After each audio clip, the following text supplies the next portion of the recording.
Les cheminots tapent de plus en plus fort, à l'exemple des signaux d'alerte sonore qui ont été déclenchés ce matin à Bléré, Montlouis et Saint-Pierre-des-Corps.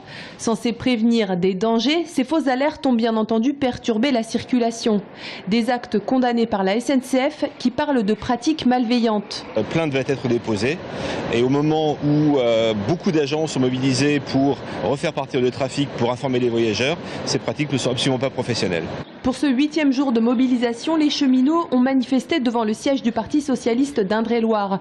Objectif, remettre une pétition s'adressant aux parlementaires. Cet après-midi, les syndicats souhaitaient également entamer un nouveau dialogue avec leurs collègues non grévistes, l'assurance de voir le mouvement se maintenir, voire se durcir.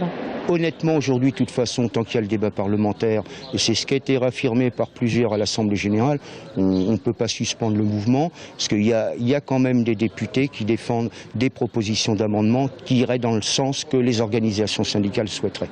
À Tours, côté gréviste, certains s'essoufflent, notamment à cause de la perte de salaire engendrée par la mobilisation.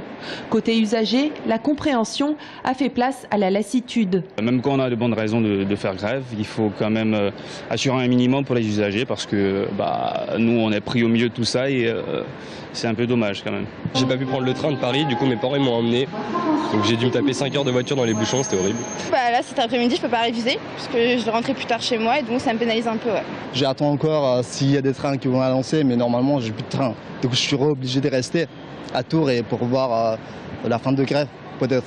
Demain matin, les grévistes ont prévu d'aller en gare à la rencontre des usagers. Des tracts expliquant le pourquoi du mouvement leur seront distribués.